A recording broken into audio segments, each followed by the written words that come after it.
Cualquiera que me siga desde hace tiempo sabe que tengo una relación de amor-odio con este personaje. Bueno, más de odio que de amor. Es cierto que los dos últimos capítulos de esta pelea han levantado muchísimas polémicas, con las cuales estoy totalmente de acuerdo, pero creo que no es el motivo principal por el que este personaje es tan malo. Porque sí, tal y como dice el título de este vídeo, creo que este personaje es el peor de todo Shumatsu no Valkyrie. El favoritismo que tiene el autor por el rey chino sobrepasa cualquier tipo de límite, y este simple hecho ha sido capaz de tirar por la borda la buenísima construcción que tenía el manga. Para empezar, uno de los mayores problemas que tiene Kin es que está rotísimo y no hacía falta. Es decir, antes siquiera de que apareciese en el manga, Zeus ya estaba furioso porque decía que pasara lo que pasara, la siguiente ronda la tenían que ganar. No quería que luchara un semidios por si acaso perdía. Y además, al final de la pelea de Shiva ya empezaron a pensar que los humanos eran bastante fuertes. O sea, nos habían dejado claro que los humanos, gracias a sus estrategias y su forma de pelear, podían rivalizar con los dioses perfectamente. Y no es que los dioses hayan pasado a temer a los humanos, pero sí que les habían empezado a tomar en serio. Por ende, no había ninguna necesidad de empezar a introducir a humanos con tanto poder como este señor de aquí. La escala de poder estaba bien. Los humanos son más débiles que los dioses, eso estaba claro, pero gracias a las habilidades que habían estado entrenando durante una barbaridad de años y al poder que les prestaban las valquirias, eran capaces de estar a la par de sus enemigos. Y resulta que ahora este señor solito puede cargarse a demonios y dioses. Y aquí es donde viene otro problema. He de decir que nada más hacer su aparición me quedé maravillado con este personaje. El hecho de que en vez de usar las puertas atravesara las paredes haciendo un agujero en todas ellas le hacía parecer bastante imbécil, pero me gustaba, ¿a quién le voy a engañar? Sin embargo, la primera vez que tuvo que interactuar con otros personajes ya nos empezó a dar pistas de lo que se nos venía encima. Entiendo que el autor quisiera hacer que Kin se viese súper fachero y que le sudara 3 pares de patatas lo que le dijesen los demás, pero podía haberlo conseguido sin humillar a Ares. O sea, cuando le trata como si fuese su criado y el dios griego se enfada, simplemente el rey chino podría haberse encarado con él, aumentando la tensión en el ambiente y dejando claro que Kin no le teme a nadie. Pero no, tenían que humillar a otro pobre dios griego. Yo pensaba que en el manga habían dejado claro que los humanos sin un arma divina no podían herir a un dios, pero gracias a todos vosotros me di cuenta de que puede que estuviese equivocado, y que lo que habían dejado claro es que un arma humana no podía compararse con un arma divina. O sea que si un arma humana y otra divina chocaran, la divina siempre ganaría. Lo que me queríais decir con esto es que Kin no estaba utilizando ningún arma, y por eso podía rivalizar con la fuerza de Hades. Pero es que me da igual, esta regla me la paso por el forro de los... Hércules, o debería decir Alcides, había estado entrenando toda su vida, o sea, literalmente había dedicado su vida entera a hacerse más y más fuerte para combatir la injusticia, y cuando llegó de los cielos Ares relajó el esfínter como si hubiese visto un fantasma. Desde el primer momento sabía que por mucho que Ares fuese el dios más humillado de este manga, era muy fuerte, y si no bebía el elixir de Zeus no tendría nada que hacer contra él. Y repito, era un chaval que llevaba toda su vida entrenando para hacerse más fuerte. Pues Qin Shi Huang maneja a Ares como si fuese una hoja de papel, parece que está peleando contra un bebé, y esto, por ejemplo, deja al pobre Alcides a la altura del subsuelo. Pero que no pasa nada, es que no lo entiendes, polluelo. Kin consiguió hacer eso porque sabía una técnica de lucha que no era humana, la técnica de combate Chi-Yu.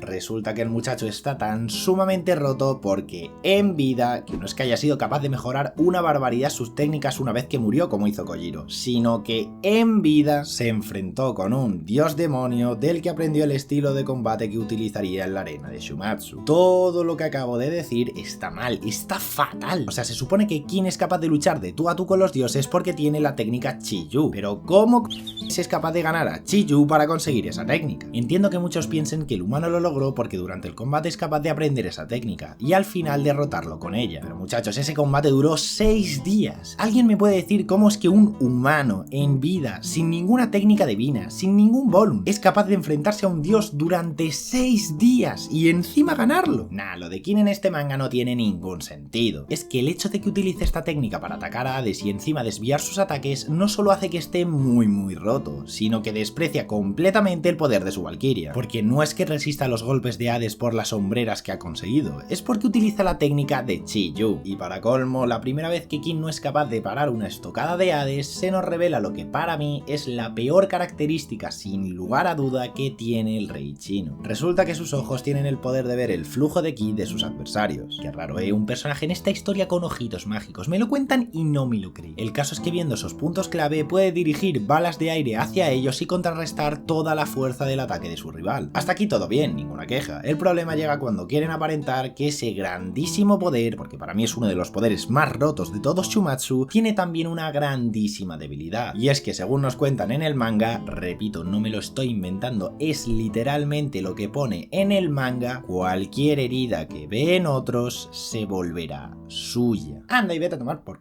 Solo hacen falta 30 páginas, ni siquiera tienes que cambiar de capítulo para poder ver cómo mandan a las reglas de esta maldición. Cuando de pequeño asaltan su carruaje, se quita las vendas y puede ver a la perfección las heridas que le hacen a Chun-Yan y las que le hace ella a los asaltantes. Es más, es que la tiene en brazos mientras se desangra. Y no le pasa absolutamente nada, papá. Esas heridas eran de mentira. Estoy seguro de que lo de Chun-Yan era tomate frito y se estaba quedando dormida y no muerta. Pero lo que es peor es que no es la única vez que al autor se la sudan las reglas de la maldición de King. Justo en el siguiente capítulo, Brunhild es la encargada de pifiarla una vez más. Para intentar dar una explicación al origen del poder de sus ojitos mágicos, nos dice que gracias a que estuvo expuesto a numerosos campos de batalla fue capaz de desarrollar ese poder. Pero vamos a ver, ¿cómo ha podido desarrollar un poder si se supone que se tenía que estar muriendo por dentro? Porque recordemos, cualquier herida que ve en otros se volverá suya. Y en los campos de batalla estaba rodeado de cientos y cientos de guerreros desangrándose, y en vez de estar en el suelo chillando por el dolor que le provocaban tantas heridas, el muchacho se tira una pose bien facherita para dejarnos claro que es el...